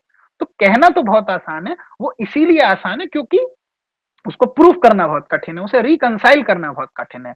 पर भगवान श्री कृष्ण चैतन्य महाप्रभु इस तो अध्याय का ही जो मंगलाचरण कहता है कि जिनके अनुग्रह मात्र से बालोपि यद अनुग्रहात नाना मतग्राह व्याप्तम सिद्धांत सागरम, इस सिद्धांत सागर में नाना मत रूपी ग्राह को जो सहज ही बच्चे की तरह पार कर जाता है, ऐसे चैतन्य महाप्रभु की कृपा जिन षड गोस्वामी पाद पर और हमारे परवर्ती आचार्यों पर है, उनके अनुग्रह से हम इस विषय को कितनी अच्छे से समझ रहे हैं। तो वो चीज यहाँ पर आती है। तो यहाँ ये जो ब्रह्मा जी का श्लोक है जो हमने सबसे पहले संस्कृत में देखा था, उस श्लोक के और उसके एक्सप्लेनेशन में ये जो हमने अभी प्यारे पढ़ी हैं, जो भागवत में प्रसंग आता है, इसको बताते हुए चैतन्य चरितामृतकार बहुत सुंदर एक बात कह रहे हैं कि ए श्लोक तत्व लक्षण भागवत सार।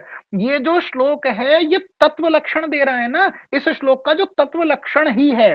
क्या तत्व लक्षण है? तत्व लक्षण मतलब व्हाट इज द तत्व इन दिस श्लोका। ये श्लोक स्थापित क्या करना चाह रहा है? ये श्लोक स्थापित ये करना चाह रहा है कि श्री कृष्ण कैसे मूल नारायण है, कैसे श्री कृष्ण की विलास मूर्ति श्री वैकुंठनाथ भगवान है, और कैसे वो वैकुंठनाथ भगवान अवस्थित होकर उनका नित्य विभू है, और कैसे फिर ये तीनों पुरुषावतार हैं। ये सब कुछ इस श्लोक ने स्थापित करा, इस तत्व का निरूपण करा। ये इस श्लोक का कंक्लूजन तत्व लक्षण है। ये होने के कारण ये श्लोक पूरी श्रीमद् भागवत का सार है। ये तत्व लक्षण ही भागवत का, भागवत पुराण यही तो बताना चाह रही है कि कृष्णस्तु भगवान स्वयं, श्री कृष्ण ही मूल है, सबका सार है। ये भागवत का भागवत के प्रतिपाद्य विषय कौन है? भगवान श्री कृष्ण है। वो चीज क्योंकि इस श्लोक से स्थापित हो रही है, इसीलिए ग्रंथकार कह रहे हैं कि ये जो श्लोक है इसका तत्व लक्षण ही श्रीमद् भागवत महापुराण का सार है, कंक्लूजन है। और ये परिभाषा रूप में भागवत में सर्वत्र इसका अधिकार है। अब आप कहेंगे भैया ये परिभाषा रूप क्या चीज है? परिभाषा रूप का अर्थ समझ नहीं आया। क्या सुंदर अर्थ हमारे आचार्य ने दिया है। मैं इसकी थोड़ी व्याख्या को पढ़ता हूं तो आप उसे समझने का प्रयास कीजिए। जब नारायणस्त्वम, वो जो श्लोक जहां से आज हमारा सत्र शुरू हुआ, वो जो संस्कृत श्लोक है, नारायणस्त्वम नहीं सर्वदेहिना मात्मस्त्यधीशाखिल लोक साक्षी नारायणोंगम नरभू जलायना तच्चापि सत्यम न तवैव माया। ये जो श्लोक है ये ब्रह्मा जी के मुख से निसृत श्लोक है। बहुत ध्यान से चलते जाइए, एक एक बात सुनिए। ये श्लोक ब्रह्मा जी के मुख से निसृत श्लोक है, और श्रीमद् भागवत में ये भगवत तत्व प्रतिपादक जितने भी श्लोक हैं उन सब के मध्य में ये सार है। यानी भागवत के जिन जिन श्लोकों में भगवत तत्व का निरूपण करा गया, कौन भगवान है, उस तत्व के निरूपण में ये श्लोक उन सबका सार है।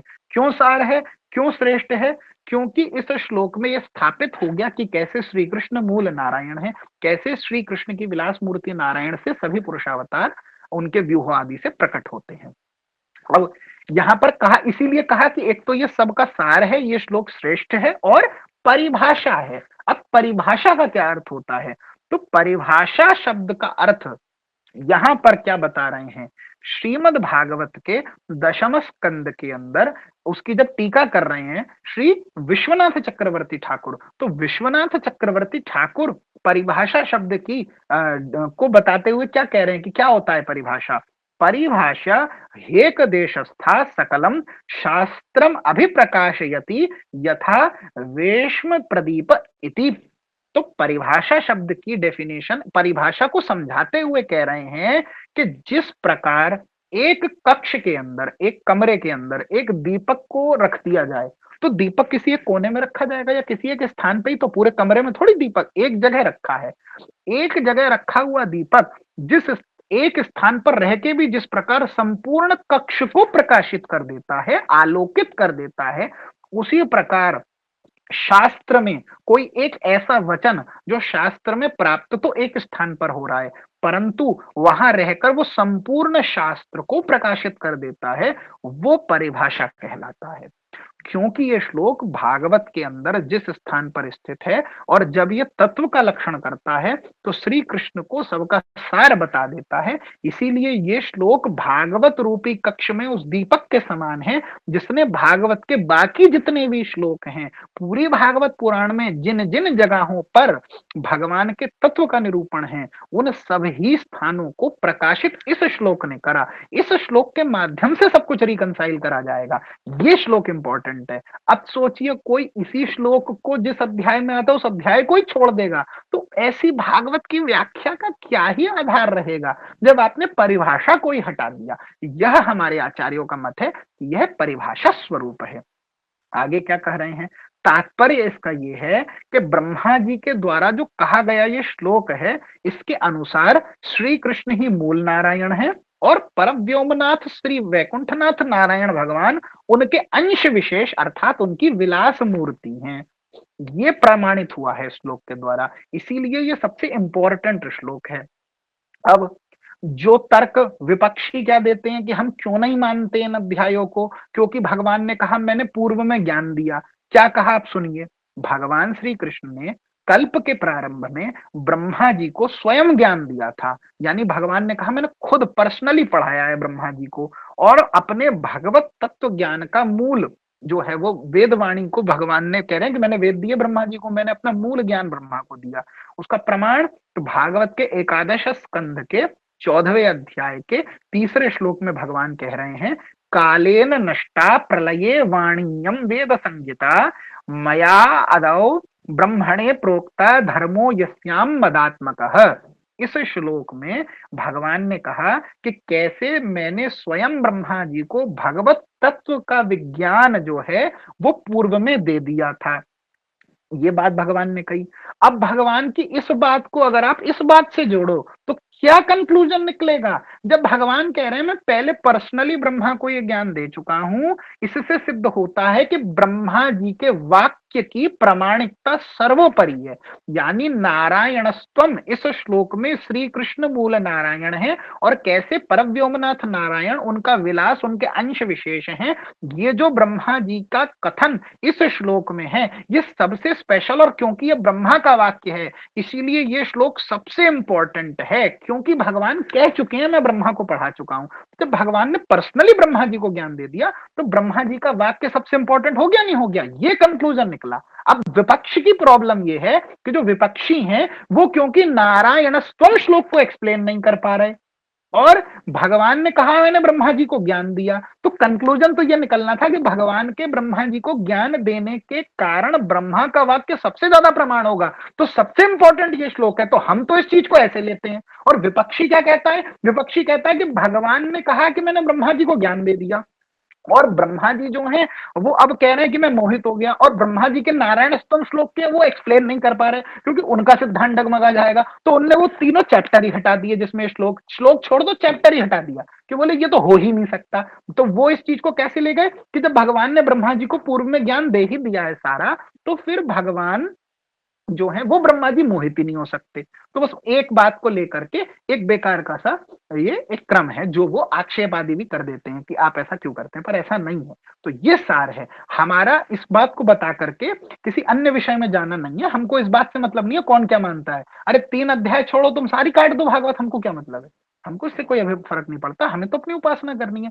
हम यहाँ बस ये बात कहना चाह रहे हैं कि ये श्लोक जिसको हमारे आचार्यों ने परिभाषा कहा, ये श्लोक जिसको हमारे आचार्यों ने तत्व लक्षण का भागवत का सार कह दिया, ये इसीलिए कहा, इसकी बैकिंग ये है, हमारे आचार्य इस श्लोक को भागवत का सार इसीलिए मान रहे हैं क्योंकि ये ब्रह्मा जी का कहा श्लोक है और ब्रह्म वाक्य की प्रमाणिकता स्वतः सिद्ध कृष्ण वाक्य से हो गई, क्योंकि कृष्ण ने भागवत में दूसरे स्थान पर कहा कि मैंने ब्रह्मा जी को प्रत्यक्ष रूप से खुद ही ज्ञान दिया है। तो जब भगवान कह रहे हैं मैंने इसे पर्सनली पढ़ाया, तो उस व्यक्ति ने जो बात कही वो सबसे प्रमाणिक होगी कि नहीं होगी। इसीलिए ये जो श्लोक है ये श्रीमद् भागवत का सार है और श्रीमद् भागवत की परिभाषा, अर्थात इस श्लोक के आलोक में भागवत के सभी श्लोकों को देखा जाएगा। जब जब तत्व का निरूपण होगा तब तब इस श्लोक के माध्यम से बाकी श्लोकों को समझा जाएगा। ठीक, इसी बात को एक्सप्लेन करते हुए मैं आगे पढ़ता हूं, थोड़ा सा ध्यान से देखिएगा क्या कह रहे हैं। इस कारण से यदि श्रीमद् भागवत के किसी भी स्थान पर जैसे दशम स्कंद के द्वितीय अध्याय के पहले श्लोक में, या दशम स्कंद के 43वें अध्याय के 23वें श्लोक में, ऐसे कुछ कुछ श्लोक हैं, जब आएंगे वो प्रसंग हम देखेंगे, या अन्य किसी भी श्लोक में जहां ऐसा कहा कि श्री कृष्ण नारायण के अंश स्वरूप हैं, ऐसा अगर कहीं पर प्रतीत होता है ना भागवत में, कुछ अन्य संप्रदाय के जिनको भगवान श्री नारायण से कुछ वैशिष्ट प्रेम है नारायण स्वरूप से, और जिनकी थियोलॉजी ऐसा मानती है कि श्री कृष्ण और राम आदि जो स्वरूप हैं वो नित्योदित नहीं है, शांतोदित है। नित्योदित मतलब जो नित्य प्रकट रहते हैं, उनका एक नित्य धाम है। जैसे भगवान का वैकुंठ धाम नित्य है, ऐसे साकेत भी नित्य है, गोलोक भी नित्य है, सब धाम नित्य है। ऐसा आपने सुना होगा कथाओं में। तो कुछ संप्रदाय विशेष के जनों के आचार्यों का ऐसा मत है कि नित्य उदित केवल वैकुंठ लोक है, जो अन्य भगवान के धाम है ना, साकेत गोलोक प्रभृति, ये नित्य उदित मतलब इनका नित्य एग्जिस्टेंस नहीं है। जब लीला होती है, प्रकट होते हैं, फिर विलय हो जाता है। शांतोदित स्वरूप है। शांतोदित मतलब जो स्वरूप ऑल टाइम ऐसे ही एग्जिस्ट नहीं करता है, लीला करने के लिए प्रकट होते हैं, फिर विलय हो जाते हैं। मतलब भगवान के उस रूप को नित्य नहीं मानते। ये नहीं कह रहे कि भगवान को नित्य, भगवान तो नित्य मानते हैं, पर भगवान के एक रूप विशेष को ही नित्य मानते हैं। अन्य रूप विशेष को, अन्य लीला विशेष को, अन्य को शांतोदित मानते हैं कि वो कभी शांत हो जाती है, कभी उदित हो जाती है। ऐसा कुछ जन मानते हैं, कुछ संप्रदाय मानते हैं। तो ऐसा मानने वाले लोग क्या करते हैं, अब उनको तो बड़ी समस्या हो जाएगी ना इस श्लोक से कि तुम ही मूल नारायण कह दिया, या उनको तो समस्या हो जाएगी जब कृष्णस्तु भगवान स्वयं कह दिया, अगला वही विषय आएगा इसमें। तो उसी को बताने के लिए ये बात कही जा रही है कि यदि भागवत के किसी स्थान पर, तो वो क्या करते हैं, वो इन श्लोकों को नहीं, वो भागवत के वो श्लोक पकड़ते हैं जहां पर कुछ अर्थ ऐसा सामान्यतः पहली बार पढ़ने में जिसका कुछ ऐसा अर्थ निकल रहा हो कि श्री कृष्ण जो है वो नारायण के अंश हैं, वो ऐसा पढ़ते हैं। तो अन्य किसी भी श्लोक में जहां श्री कृष्ण को नारायण के अंश रूप में कभी भी आपात अर्थात किसी विशेष प्रसंग में ऐसा वर्णित करा गया हो, प्रसंग विशेष में वर्णित हो, तो भी वो जो श्लोक है ग्रंथकार कह रहे हैं वो प्रमाण्य वाक्य के रूप में स्वीकार नहीं हो सकता। क्यों? क्योंकि प्रमाण शिरोमणि रूप तो केवल ये ब्रह्म वाक्य है। ये जो श्लोक है ये क्यों है, इस ब्रह्म वाक्य के श्लोक का अतिक्रम नहीं कर सकता। मतलब भागवत में भी किसी स्थान पे या पूरे शास्त्र में अगर कहीं भी भागवत के अलावा किसी भी पुराण में कोई श्लोक अगर इसका अतिक्रम करता है, तो हम इस ब्रह्मा जी के कहे हुए नारायण स्तम सर्वदेहिना इस श्लोक का अतिक्रम नहीं कर सकते, नहीं कर सकते, नहीं कर सकते। क्यों नहीं कर सकते? क्योंकि जब भगवान ने कह दिया तो परिभाषा रूप हो गया ये श्लोक, और परिभाषा रूप होने से इस ब्रह्म वाक्य का सर्वत्र अधिकार है। वही इस प्यार में कहा, ए श्लोक तत्व लक्षण भागवत सार। इस श्लोक का तत्व लक्षण श्रीमद् भागवत का सार है, और परिभाषा रूपे इहार सर्वत्र अधिकार। परिभाषा रूप में इस श्लोक का सर्वत्र अधिकार है, अर्थात यही श्लोक है जो सर्वत्र अवस्थित है, यानी ये पूरे शास्त्र को आलोकित कर रहा है। यानी भागवत में अगर कहीं या अन्य किसी भी पुराण में या किसी श्लोक में अगर विरोधाभास उपस्थित होगा, तो इस श्लोक के अर्थ के अनुकूल उसका अर्थ करा जाएगा, ना कि दूसरे अर्थ से इस श्लोक का अतिक्रम या इसको काट दिया जाएगा। ये कहना चाह रहे हैं। तो हमने कहा था ना कि इस प्यार का अर्थ थोड़ा सा टेक्निकल है, तो ये अर्थ है। तो हमने बहुत ही धैर्य के साथ इस बात को समझा। पुनः अगर आपको लग रहा है कि थोड़ा सा कुछ स्किप हो गया है, तो जब इस क्लास का इस सत्र की रिकॉर्डिंग जो है अपलोड होगी, फिर शांति से एक बार इस बात को सुनिएगा, तो आपको क्लियर हो जाएगा कि कहना क्या चाह रहे हैं। तो इस प्रकार से ये श्लोक परिभाषा रूप है, ब्रह्मा जी का वाक्य सर्व प्रमाण है। जिस बात से कुछ विशेष लोग जिस श्लोक के उदाहरण से ये कहते हैं कि ये 3 अध्याय प्रमाणिक नहीं है, उल्टा उसी श्लोक का प्रयोग करके हमारे आचार्य कहते हैं कि ये श्लोक सर्व प्रमाणिक है, ये परिभाषा स्वरूप है। ये वैशिष्ट्य है, ये गौड़ीय आचार्यों का वैशिष्ट्य है, ये श्रीमन महाप्रभु की कृपा है, श्री राधा रानी की कृपा है कि ऐसे गूढ़ भागवत के अर्थ को भी हमारे षड गोस्वामी वृंद और उनके परवर्ती उनके शिष्य अनुशिष्यों ने उसको प्रकाशित किया है। ठीक है, तो ये 3 बात हमने यहाँ पर करी। इसके बाद एक श्लोक और आएगा, मैं 3 प्यार और पढ़ता हूं, फिर इन 3 प्यारों से अगली बार शुरू करेंगे। आज का विषय भी थोड़ा गंभीर है, वैसे विचार तो मैंने आगे तक और भी पढ़ने का किया था कि आज थोड़ा सा और अधिक पढ़ाएंगे, परंतु इसके बाद जो 2 श्लोक आएंगे उसके अंदर एते चांस कला पुंसः कृष्णस्तु भगवान स्वयं। कई लोग ऐसा प्रश्न पूछते हैं ना कि गौड़ीय संप्रदाय में श्री कृष्ण अवतार हैं कि अवतारी हैं, आप क्या मानते हैं, क्यों मानते हैं, ऐसा प्राय हम पे प्रश्न आते हैं। उन सभी प्रश्नों का निरूपण कृष्णस्तु भगवान स्वयं वाले श्लोक में बहुत इंपॉर्टेंट है। तो मुझे पर्सनली ऐसा लगता है कि एक तो पूर्व सूचित भी बहुत अधिक नहीं था, पिछले 2 सत्र से कुछ पारिवारिक क्रम से हमको बाहर जाना पड़ा, तो हम सत्र नहीं कर पाए थे, तो बहुत अधिक विलंब हो जाता अगले शनिवार तक। तो आज मंगलवार को ये करा गया, अब दूसरा सत्र यथावत शनिवार को करा जाएगा। तो क्योंकि बहुत दिनों बाद मिले हैं, कुछ पूर्ववत लंबी सूचना भी नहीं थी।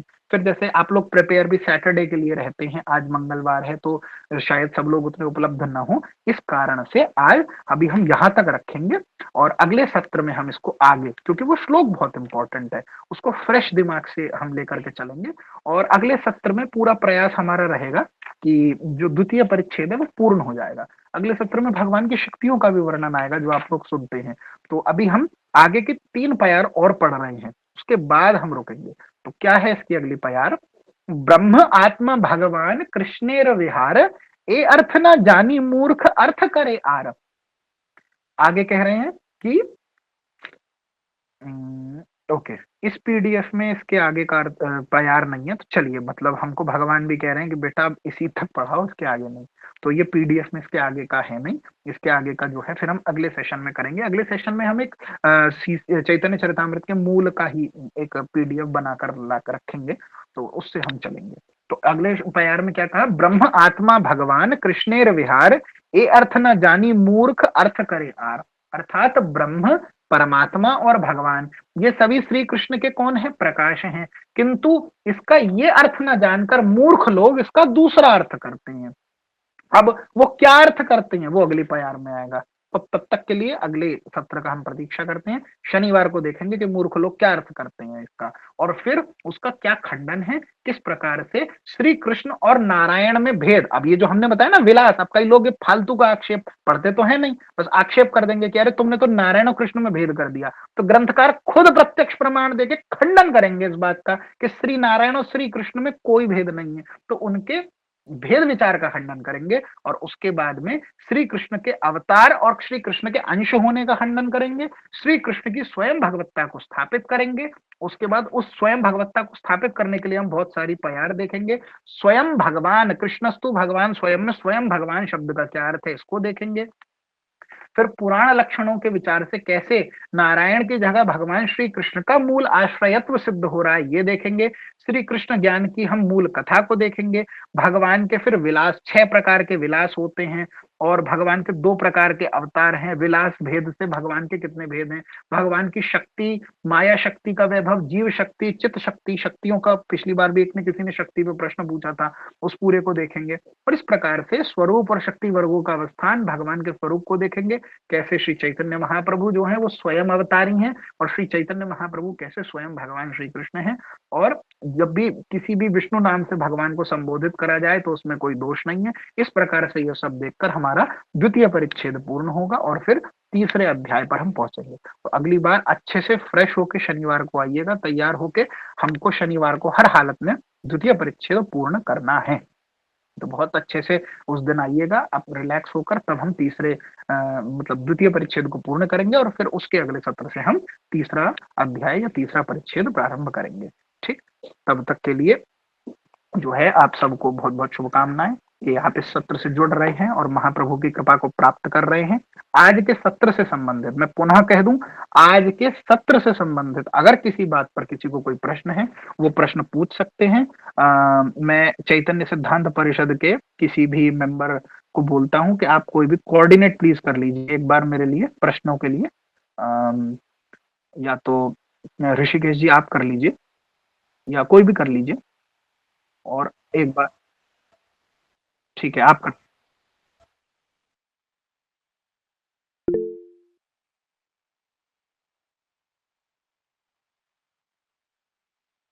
हाँ, कोई प्रश्न किसी ने लिख के भेजा है, एक बार बताएंगे भैया क्या है?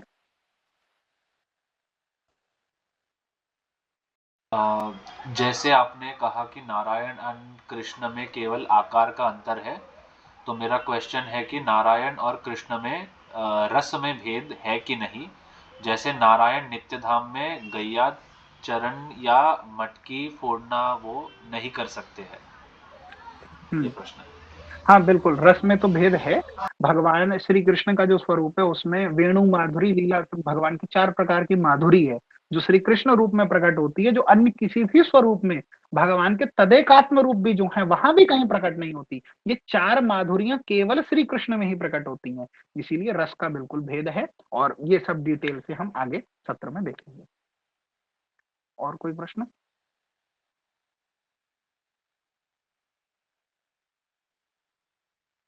ठीक।